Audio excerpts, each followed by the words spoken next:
Over the last several weeks, we have heard from the Gospel according to Mark, chapters 8 through 10. And along the way, we have heard time and again that the disciples of Jesus simply don't get it. Peter, on hearing that Jesus will go to Jerusalem to suffer, stands up and says, "No, Lord, you cannot go." And Jesus rebukes Peter, saying, "Get behind me, Satan." Peter doesn't get it. And then, as Jesus and the disciples make their way to Jerusalem, the disciples are arguing among themselves over who is the greatest. They still don't get it.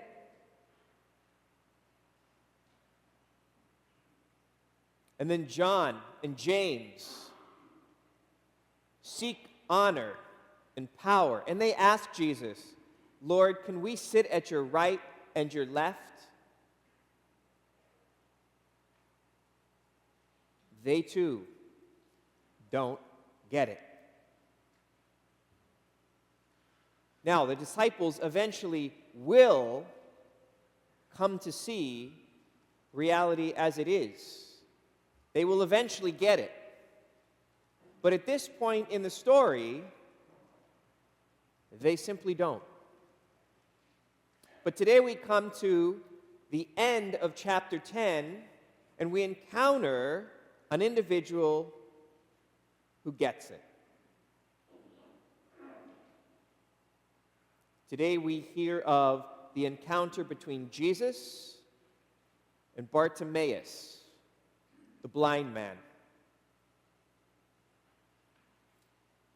And this interaction between the two reveals to us the life of discipleship in miniature.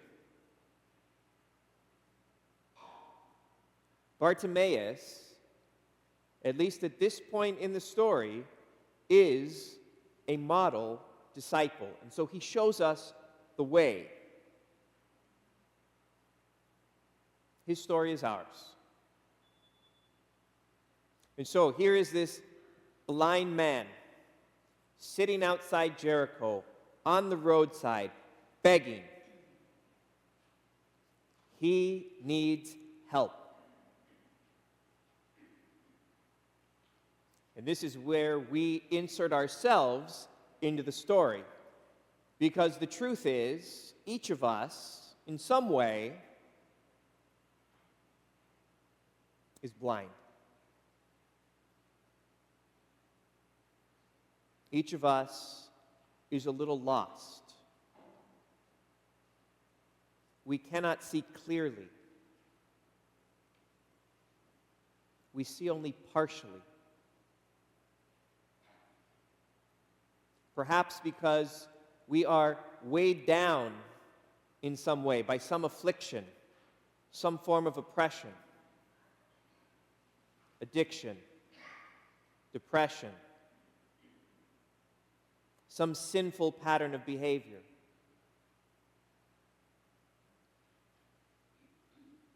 We find ourselves wandering in search of some meaning in life. We need help.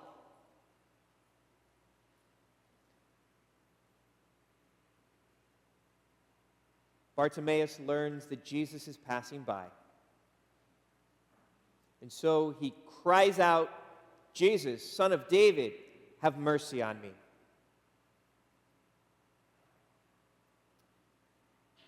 This is the start of discipleship of Jesus. I recognize that I need help. I recognize that I can't really help myself as hard as I try. And in fact, no one else seems able to help me.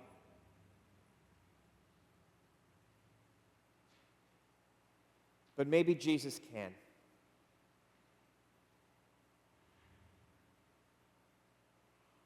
So, Bartimaeus cries out, "Have mercy on me." And in fact, this is our cry every time we begin our celebration of the Eucharist. Now, the New Testament's originally written in Greek, and that phrase, "have mercy on me," literally is eleison me. You may hear an echo of something we sometimes say or sing at the start of Mass, Kyrie eleison. Literally, Lord, have mercy on me. We echo Bartimaeus every time we come here because we recognize we need the mercy of Jesus. But do we recognize that out there? When we're backed into a corner, when we hit rock bottom, when we fall short, do we immediately call upon Jesus for his mercy? He never tires of showing us his mercy. We tire of asking. And in fact, Mark the Evangelist records that as Bartimaeus is shouting to Jesus, some in the crowd rebuke him and try to silence him.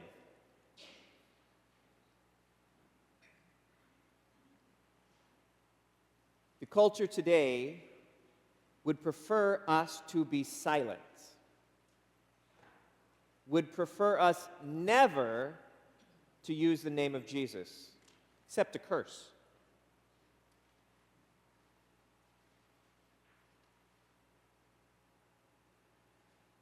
The pressure of the culture is to privatize our faith, to keep it in here, and keep it far from out there. But Bartimaeus shows us the way. Someone tries to silence him, he cries out even louder, "Jesus, Son of David, have mercy on me." He is persistent. He knows his need for Jesus. And Jesus hears him. Bartimaeus cannot see Jesus, but Jesus sees him. And so Jesus stops. Jesus says, "Call him. Call him to me."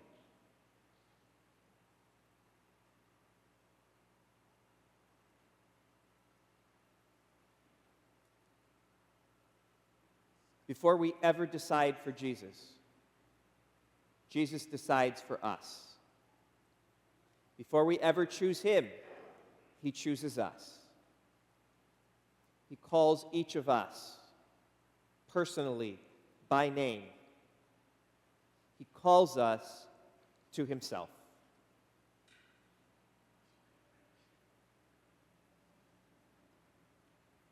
Bartimaeus hears this call. In fact, someone says to him, "Take courage. Get up. Jesus is calling you."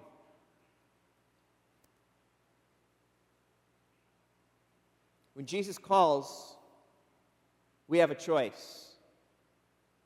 We can stay seated, waiting for something better, or we, like Bartimaeus, can spring up and go to Jesus. And if we're waiting for something better, we'll never find it. We try. We look for all sorts of things to make us feel better, and all of them fall short. But Bartimaeus knows Jesus is the one. And when he hears the call, Mark records, he throws his cloak aside, which symbolizes that he is leaving behind everything for Jesus. He is leaving behind his former self, his former ways, and he is going to take a step forward into a new way with Jesus. In fact, on hearing the call of Jesus, This man who's been sitting there day after day finds an energy he never had and springs up and goes. He comes to Jesus. Jesus has been waiting for him. And then Jesus asks a question. And the question is not, Bartimaeus, what have you done for me?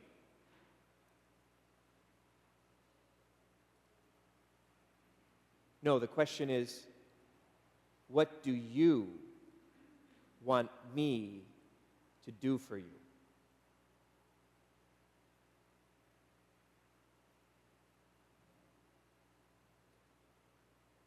If we think we have to do something to make Jesus notice us, or see us, or hear us, we've got it all wrong.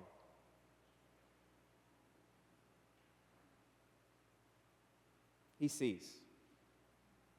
He sees fully.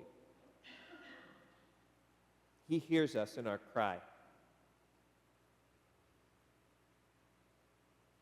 We can do nothing to make him care more. He loved us first.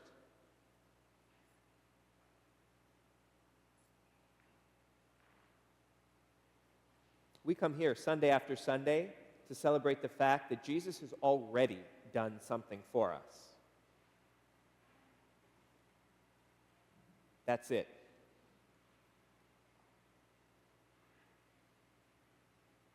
He has given his life on the cross to set us free from whatever weighs us down. He has taken that weight upon himself and unleashed the power to heal us, to forgive us, to free us. You fill in the blank, whatever you need. He comes to us today not asking what we've done for him lately, but what we want him to do for us now.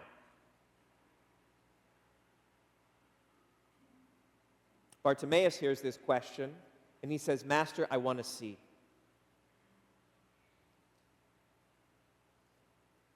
And Jesus says to him, your faith has saved you. Immediately, he receives his sight, and he follows Jesus on the way.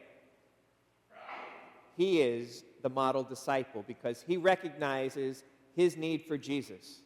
He responds to the call of Jesus. He leaves everything behind for Jesus. And with faith in his heart, he asks Jesus for help. And in response to the help Jesus gives, he gives everything to Jesus and stays with him and walks behind him all the way. That's what Jesus wants from us. That's what it means to be a disciple. We want to see. I want to see. You want to see. Jesus is the only one who can make us see.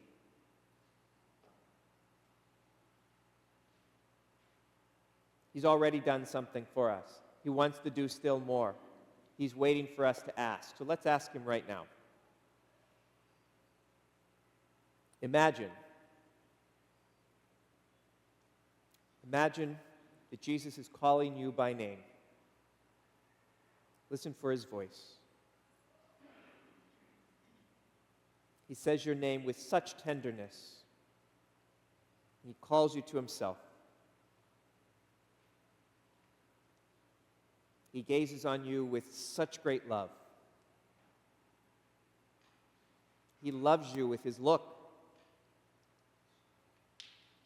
And he asks you, what do you want me to do for you?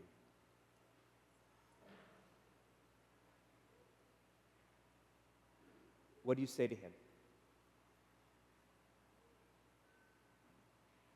What do you want Jesus to do for you today?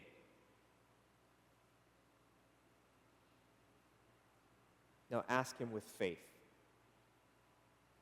Put your complete confidence in him.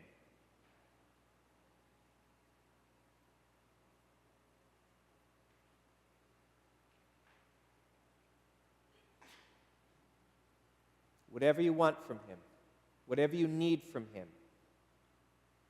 bring that here to the altar in a few moments. He wants to feed us. He's going to feed us with himself. And when we bring ourselves to this altar, we bring whatever's on our hearts, whatever wants, whatever needs. And he knows them, but he's waiting for us to ask. So ask. Ask with the expectant faith that because he's already done something great, he will do something great yet again. And we ask for the grace to be like Bartimaeus, to never tire in calling on Jesus when we recognize our need for him, to never hesitate to ask him to respond to our need, and in response to what he does, to leave everything behind and follow only him.